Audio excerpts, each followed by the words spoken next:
Let's mic news rap.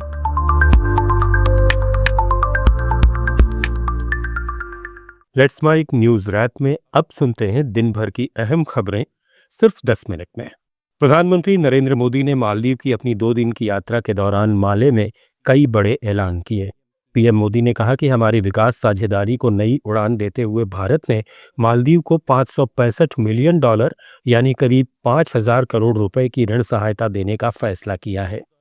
हमारी development partnership को नई उड़ान देने के लिए हमने मालदीव के लिए $565 मिलियन यानी लगभग 5,000 करोड़ रुपए की लाइन ऑफ क्रेडिट देने का निर्णय लिया है।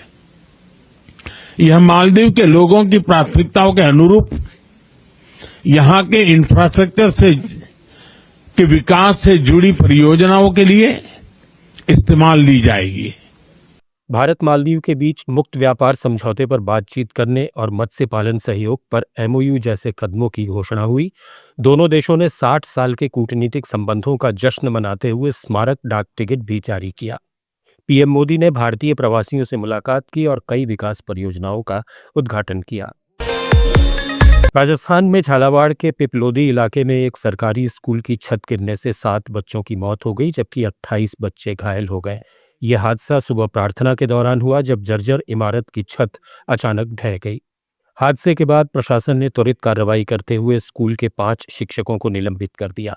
स्थानीय लोगों का आरोप है कि स्कूल की जर्जर हालत की शिकायत कई बार तहसीलदार और उपखंड अधिकारी से की गई थी, लेकिन कोई कदम नहीं उठाया गया। मुख्यमंत्री भजनलाल शर्मा और शिक्षा मंत्री मदन दिलावर ने उच्च स्तरीय जांच के आदेश दिए हैं। घायलों का इलाज झालावाड़ जिला अस्पताल और मनोहर थाना स्वास्थ्य केंद्र में जारी है। दिल्ली के तालकटोरा स्टेडियम में कांग्रेस पार्टी का भागीदारी न्याय महासम्मेलन हुआ। इस सम्मेलन में ओबीसी वर्ग के हक और हिस्सेदारी पर जोर दिया गया। कांग्रेस अध्यक्ष मल्लिकार्जुन खड़गे और नेता राहुल गांधी ने सभा को संबोधित किया। खड़गे ने कहा कि हक मांगना भी पड़ता है, छीनना भी पड़ता है। ओबीसी समुदाय देश की मेहनतकश ताकत है और उनकी भागीदारी जरूरी है। कि एक चीज में मेरी कमी रही थी। भैया बोलने दो, ब्रदर बोलने दो, आप बाद में बोलना। तो एक चीज में कांग्रेस पार्टी में और मेरे अंदर भी एक चीज मैंने मिस कर दी, एक गलती मैंने की। क्या थी?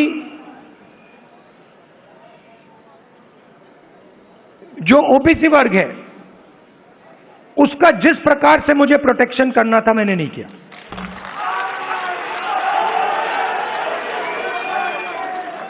क्योंकि अगर, और इसका कारण था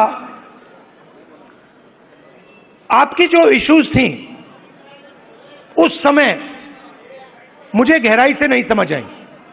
मैं स्टेज से कह देता हूं। राहुल गांधी ने कहा कि जातिगत जनगणना पहला कदम है। अगर समय रहते ओबीसी की पीड़ा समझी होती तो यूपीए सरकार में ये हो चुका होता।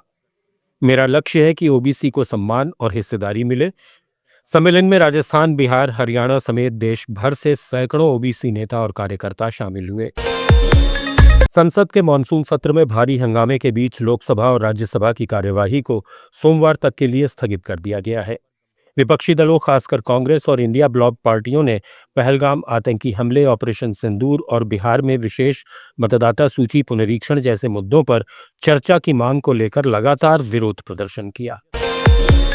टीएमसी सांसद महुआ मोइत्रा ने बिहार में 56 लाख अवैध वोटरों के मुद्दे पर केंद्रीय गृह मंत्री अमित शाह से इस्तीफे की मांग की है। संसद के मानसून सत्र के दौरान मीडिया से बातचीत में मोइत्रा ने चुनाव आयोग के विशेष गहन पुनरीक्षण पर कहा कि अगर केंद्र सरकार मानती है कि बिहार में 56 लाख घुसपैठिए आए तो गृह मंत्रालय क्या कर रहा था। तो ये 56 लाख लोग हैं कौन? क्योंकि बिहार में तो कंटिन्यूअस रिविजन हो रहा है। लास्ट 25 अप्रैल 25 तक आपका रिविजन हुआ है। तो इसका मतलब क्या है कि आज तक जितना रिविजन हुआ है वो सब बेकार है।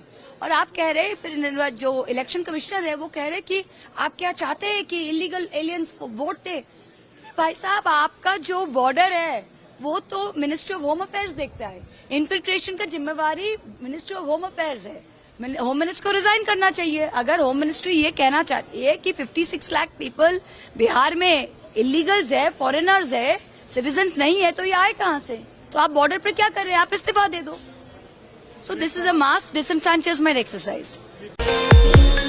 Chief of defence staff general Anil Chauhan ने ऑपरेशन सिंदूर के अभी भी जारी होने पर जोर देते हुए कहा कि देश की सैन्य तैयारी 24 घंटे और पूरे साल बेहद उच्च स्तर पर बनी रहनी चाहिए। दिल्ली में एक रक्षा संगोष्ठी में उन्होंने ये भी कहा कि भविष्य में सेना को सूचना योद्धाओं, प्रौद्योगिकी योद्धाओं और विद्वान योद्धाओं की भी आवश्यकता होगी। As was said earlier, that there are no runners-up in war, and this will be giving examples of Operation Sindoor, which still continues. Our preparedness level has to be very high. It's 24/7, 365 days. We are living in that kind of an environment, and it's only scholar warriors that can ensure this readiness by thinking differently, connecting the dots across this country. Bharat के पास drone से missile launch कर सटीक निशाना साधने की क्षमता और भी पुख्ता हो गई है। आंध्र प्रदेश के कुर्नूल परीक्षण रेंज में भारत ने UAV launched precision guided missile का सफल परीक्षण किया। इस मिसाइल को ड्रोन से लॉन्च किया गया और उसने अपने लक्ष्यों को पूरी सटीकता से भेदा। रक्षा मंत्री राजनाथ सिंह ने इस कामयाबी पर डीआरडीओ को बधाई दी। भारत निर्वाचन आयोग ने उपराष्ट्रपति चुनाव के लिए रिटर्निंग अधिकारियों और सहायक रिटर्निंग अधिकारियों की नियुक्ति कर दी है। इस बार राज्यसभा के महासचिव को रिटर्निंग ऑफिसर बनाया गया है। परंपरा के अनुसार लोकसभा और राज्यसभा के महासचिव को बारी बारी से ये जिम्मेदारी दी जाती है। पिछले उपराष्ट्रपति चुनाव में लोकसभा के महासचिव को रिटर्निंग ऑफिसर नियुक्त किया गया था। मणिपुर में राष्ट्रपति शासन की अवधि 6 महीने और बढ़ा दी गई है। ये विस्तार 13 अगस्त से लागू होगा। केंद्रीय गृह मंत्री अमित शाह ने संसद के दोनों सदनों में इसका प्रस्ताव पेश किया, जिसे लोकसभा और राज्यसभा की मंजूरी मिल गई है। मणिपुर में पहली बार राष्ट्रपति शासन इस साल 13 फरवरी को लगाया गया था। राजस्थान में नगरीय निकायों के पुनर्गठन और पुनर्सीमांकन को लेकर राज्य सरकार की मंत्रिमंडलीय उप समिति ने सभी 305 निकायों के वार्डों के पुनर्गठन को मंजूरी दे दी है। ये फैसला मंत्रिमंडल उप समिति की समीक्षा बैठक के दौरान किया गया।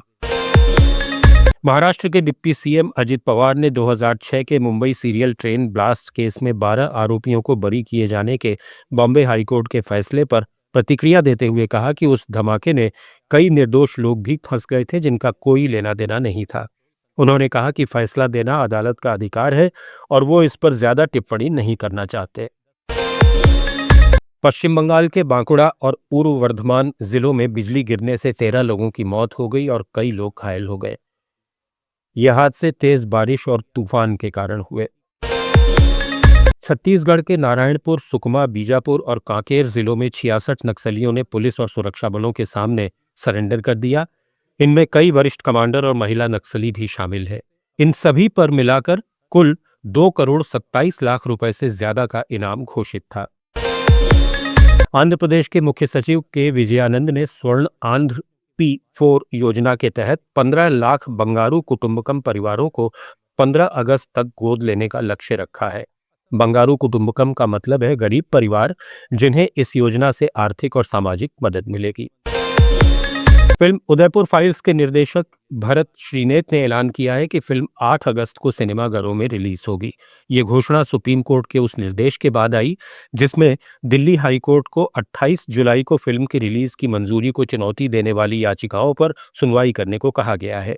सुप्रीम कोर्ट ने यह भी स्पष्ट किया कि केंद्र सरकार ने 21 जुलाई को 6 कट्स के साथ फिल्म को मंजूरी दी थी और निर्माताओं ने बदलाव स्वीकार कर लिए। निर्माताओं ने भरोसा जताया कि कानूनी अड़चनें हटने के बाद फिल्म 8 अगस्त को रिलीज होगी। ये फिल्म उदयपुर में कन्हैया लाल की हत्या पर आधारित है। हफ्ते के आखिरी कारोबारी दिन भारतीय शेयर बाजार में भारी गिरावट देखी गई। बीएसई सेंसेक्स 721 अंक लुढ़क कर 81,463 अंक पर बंद हुआ, जबकि एनएसई निफ्टी 225 अंक गिरकर 24,837 अंक पर आ गया। वित्तीय, आईटी और तेल गैस क्षेत्र की कंपनियों में भारी बिकवाली से बाजार धड़ाम हुआ। Bajaj finance, power grid, Infosys और टाटा मोटर्स जैसे शेयरों में 4 से 5% तक की गिरावट दर्ज की गई। हालांकि सन फार्मा और भारती एयरटेल के शेयरों में बढ़त रही। न्यूज रैप में फिलहाल इतना ही। जुड़े रहिए लेट्स माइक के साथ।